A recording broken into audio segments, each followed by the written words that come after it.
everyone. Good morning. I'm your host, Brittany Jones-Cooper, and welcome back to Build. The second season of Reina del Sur is set 8 years after powerful drug trafficker Teresa Mendoza, played by Kate del Castillo, disappeared into the U.S. federal witness protection. She's living a quiet and peaceful life with her daughter, but is pulled back into the crime world after her life takes an unexpected turn. Take a look.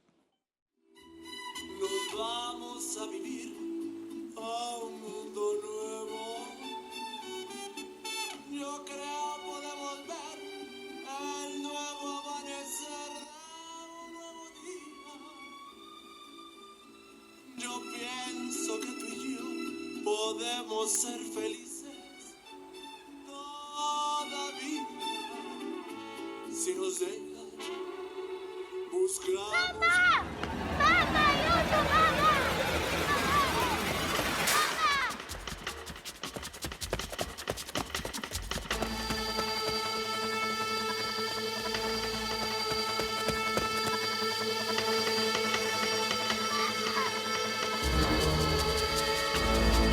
¡Suéltame! ¡Mamá! ¡Sofía!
For Kate del Castillo.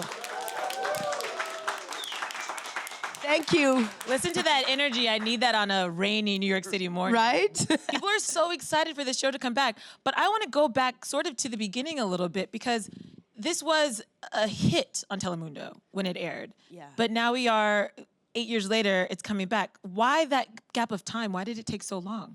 Well, it's based on a novel. So there was no second part of the novel. So I was like, why do, it's already a success. It was so good that I didn't want to temper that on that, So I was like, we'll wait and we'll see. But it was such a success that Telemundo wanted to do a second part. And we kept flirting with each other and with the author this 8 years. But I don't know. I think things happen for a reason, and now the right people in the right time in the right places, we could get them all together. We convinced Arturo Pérez Reverte. My availability was okay, so everything just fell into its place.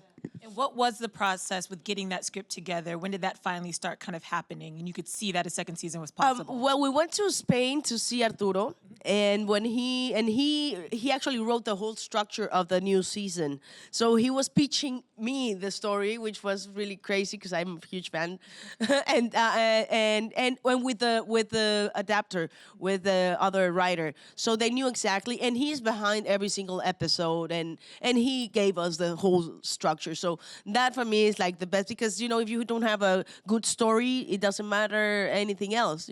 So what was your reaction then the first time you sat down and you got to read where Teresa was? I was tired. I was only, running all the time because in the first season, she's running for her life. And now in this second season, she doesn't stop running. Now she's running to get the bad guys to get her daughter back. So I was like, yeah, well, that's cool to see her now in a different stage, more mature as a mother. And I thought that was awesome. And the hard thing was to find the right girl, the right, the daughter. And we did. She's amazing. She's mini Teresa. Yes. Was it a long casting process to get that character just Oh right? my God, we casted around 300 girls everywhere in Italy, in Spain, in Mexico, Colombia, the United States, everywhere. Yeah. So where did we leave off in 2011 with Teresa? What was happening with her? She finally she's a witness for this guy who's going to become president, and so she puts him in jail, and the DEA gives her a new identity. She flies to somewhere that now we know it's Italy, and she has a new name, Maria Dantes, and she's pregnant. We leave her there, and then 8 years later, now she has a 9-year-old daughter, and she knows, she prepares her, she trains her to be a mini Teresa and to be prepared for that moment that is going to happen. And she knows, being in that world of drug trafficking, everything comes back. The past comes back and slaps you on the face. So she knows that, and she wanted to have the kid because she wanted to feel fear again.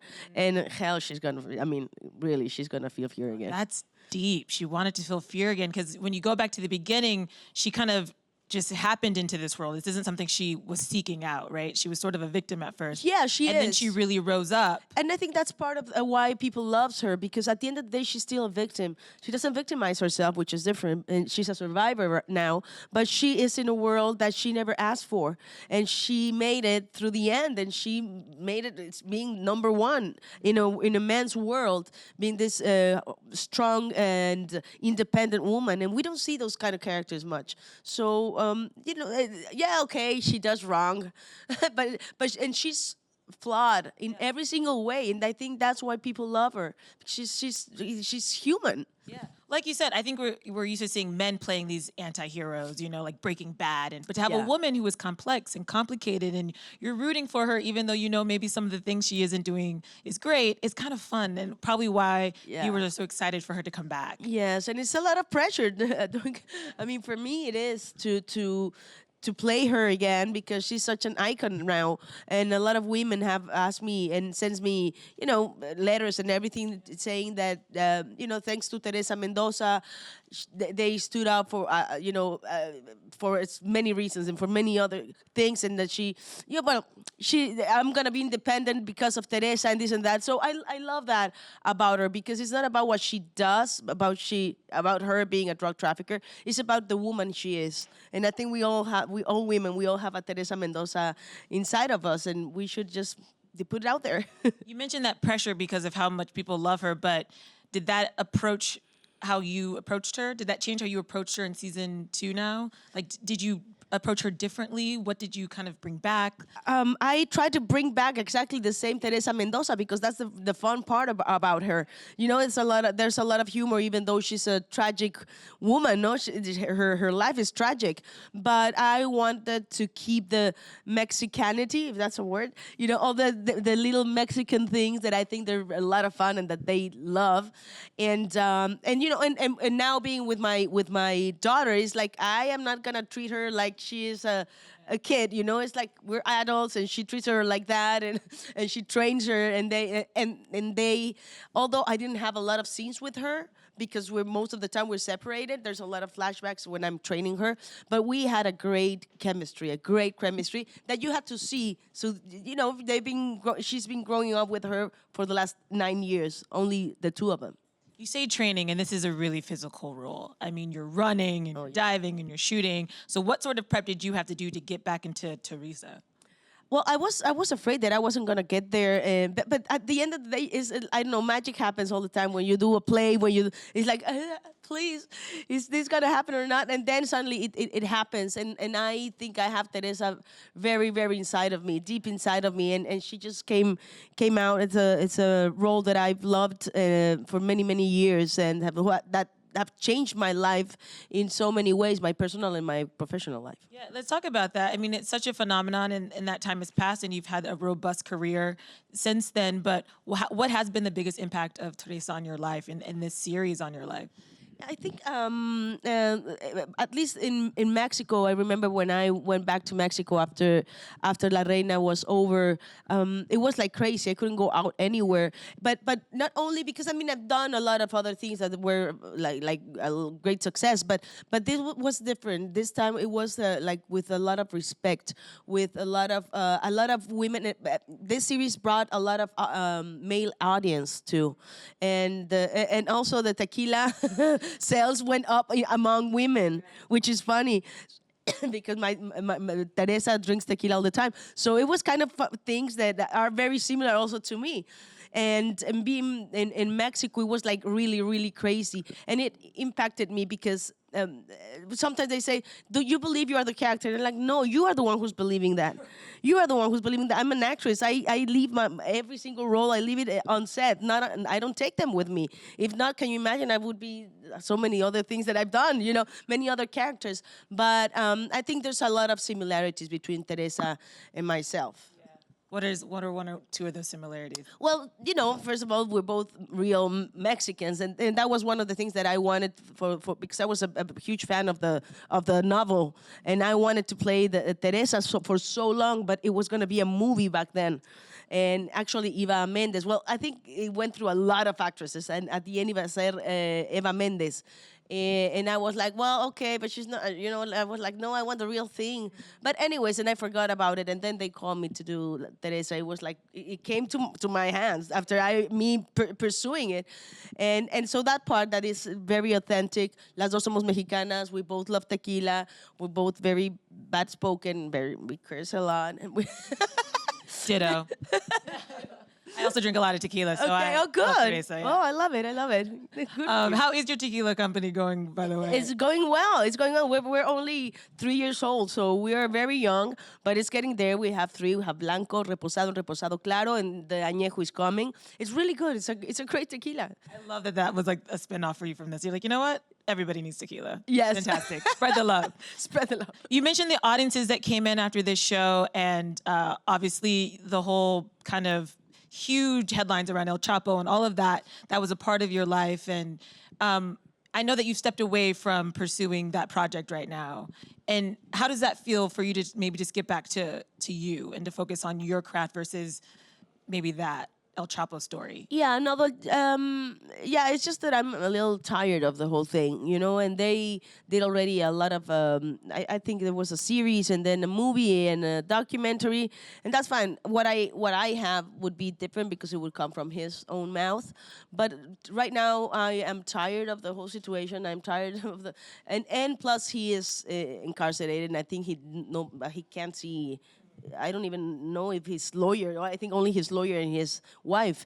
But, so no, right now it's not in my interest. I want to, you know, keep myself together and come back to, you know, as strong as I can to my acting career. You say come back together. That was obviously a really hard emotional time then for you. Yeah, they broke me in many single ways. You know, it was really hard for me and for my family and my loved ones that surrounded me. They investigated everybody, you know, even my friends. So it was a pretty harsh situation, and I'm trying to piece myself back together. Yeah. And focus on your craft. Exactly. And I love that La Reina del Sur is going to be closed captioned in English. Yes. So right. you already have the built-in audience that loves the show, but are you hoping that new audiences get to kind of discover the greatness of it? Absolutely. And now, you know, it's a different era than 8 years ago. I think now Americans are much more open to read subtitles because they're not used to reading subtitles, you know, and also to hear different kind of accents. And now it's like cool for Americans to learn Spanish a little bit here and there, and it's cool. So I think the best way to learn Spanish is with a show like this. I agree. Actually, I watched some of the first season, and I did it without subtitles just so I could practice my Spanish. Right, I was like, right. this is good. And then I put subtitles on because I was Right. really lost. Right. But- Well, when I watch American series, I do it with subtitles in English, just to, you know, for the spelling and everything. And 1 or 2 words that I don't understand, I go there and read. So I think it's good. I love that. And I also love that the season 2 looks like it has a real international appeal. You guys shot in over 8 countries? Yes, yes. We went to Russia, to Italy, Spain, Romania, Mexico, the United States, Belize. I don't even know how many I've said, but a lot of them. Yeah, it was exhausting, but amazing. And every crew was different, and with a different language. It was really hard to to communicate, but it was pretty beautiful. What was your favorite country to shoot in? Russia was for me that was my first time there, and it's just stunning. But Romania, because they're so handsome, the guys are so handsome, you have no idea. I love this new factoid. Should we all go to Romania? I didn't know they were hiding all the hot men there. Let's I'm all actually go not to joking. Romania. And then, Italy too, but no, yeah, we were shooting in Romania, we were shooting in Russia, so we wanted to go to Italy and see this gorgeous Italianos. And then we got there to this little pueblito called Massa Marittima, and I think I think the youngest was like 88. So, so it was not the right place to go and see. You're like, do you have any photos of when you were younger? Or, yeah. Exactly. Yeah, no, but it was fun. It was fun. I mean, Italy was beautiful too. Yeah, that's amazing. How long did you guys shoot? Because that's a lot of traveling. Yes, we shot in Europe. We did like 6 weeks. Okay. And then the rest of the show was like 8 months. Around 8 months. So what are you most excited for viewers to see? What is the thing that you know that they're just going to be like, yes? Well, definitely the characters that were in first season that people love and want to see again, and the ones, well, they're not much because they killed everybody in the first one, so there are not many of them, and also, I mean, they're amazing, good new ones, but I think the action and the quality of production is amazing, beyond anything you've seen in Hispanic television, in Spanish-speaking in Latin America. It's beyond amazing. It's treated almost like a movie every single episode. That's how much money and effort Telemundo put on this new series. I read about the budget, and I am excited to see, even with this boat chase scene, I was like, she is driving a boat. That is... Yes. Oh, my God. Did you really drive that boat? I drove everything. I drove boats, motorcycles. I mean, I can, and as an actor, it's like, can you do this? And I'm like, yeah, of course.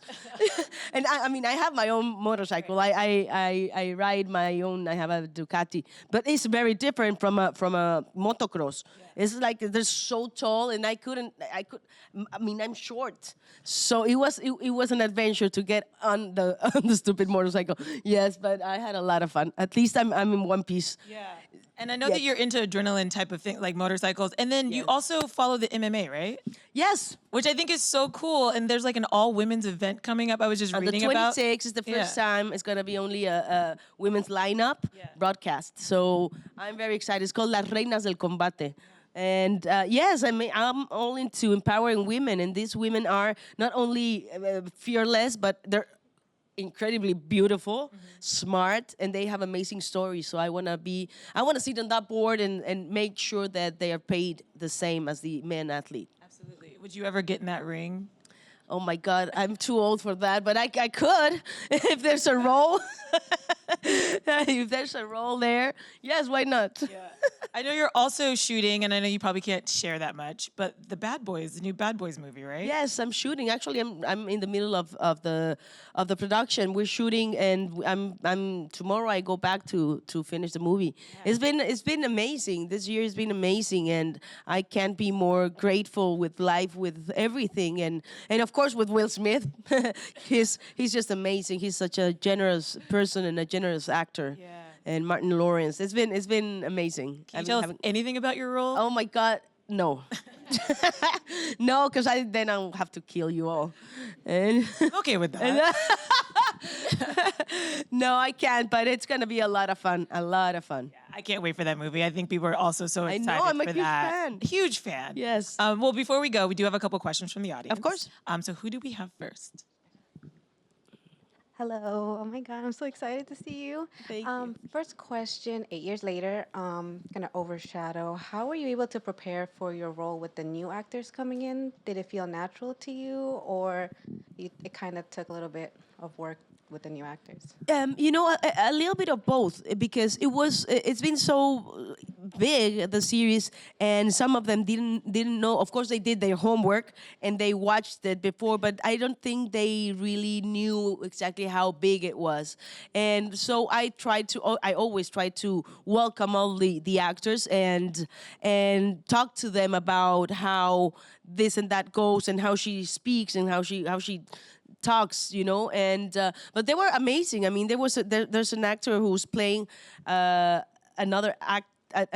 Oleg, it was a character, but the original actor had a huge accident, a very, very bad accident, and he almost lost his life. So then this amazing new actor came, and it was very hard for him. Can you imagine just to be, yeah. So, but he did amazing. Yeah. Thank you. Next question. Hello, Kate. We have seen that you love to take risks, that you are an intrepid woman. What's the next challenge for Kate del Castillo, and why do you name your tequila brand Honor? Why? I wanted a short name that would be same spelling and same meaning, thank you, in English and Spanish. And Honor, I think it's an amazing name for an alcoholic beverage. It's like, okay, it's not bad that you drink. It's bad if you don't know how to drink. So be honorable. I think it's one of the best things that ever happened to me. That name for the tequila. And what was the other? My next challenge. Oh my God. Probably it's gonna be doing some theater here, a play here in New York. I want to vomit. That's it's like yes, but it's just so that is a big challenge. So I can't tell much right now, but hopefully later you have me again and we'll come and promote the play. It's gonna be really good. There's so much amazing theater happening. I know, in New York right now, but so it scares I me can't like wait you to have no see. idea. But that's when I say I have to do it, because it scares the hell out of me. If you can ride a motorcycle, you can handle a little bigger. That's just my opinion. Well, we'll see. Next Thank question. you. Hola, Kay. Hola. Muy buenos días. Buenos Muy orgullosa de ti. Thank you. Yo sé que el proyecto de Bad Boys 3 pospuso la de Ingobernable 3. ¿Ya tienen fecha para la próxima? No, la Ingobernable está cancelada. Oh. Ya no se va a hacer la 3. Yeah, Okay. unfortunately. It's your other Netflix show. Is right? it my other Netflix show? Yeah. For reasons that are not in my hands. But it was doing amazing. I loved Ingobernable. And it's pretty sad because it doesn't end like the ending of the second season, but corporate, things and a lot of other things happen. But my relationship with Netflix is amazing. Okay. FYI. All right. For the record. For the record. Next question. Hi, Castillo. Hi. I love your outfit. Oh, thank you. And by the way, how's it working with Tragedy Behind a No Good Deed movie? Oh, wow. Idris Elba was amazing. No Good Deed was great. I've never done a horror movie before. And that was my first opportunity to do a horror movie. And I get killed in the beginning, but it doesn't matter. I was killed by Idris Elba, so it was okay. He's amazing. Good luck on Bad Boys 3. Thank you so much. Appreciate it. Thank you. Good luck on Bad Boys 3 and obviously La Reina del Sur. People are so excited for it to come back. I'm glad that you guys took the time, crafted the script, and that you're back in the lead. Thank I you. cannot wait to see it. And if you guys want to check out season 2 of La Reina del Sur, premieres on April 22nd on Telemundo. Please put your hands together for Kate del Castillo. Thank you, Brittany.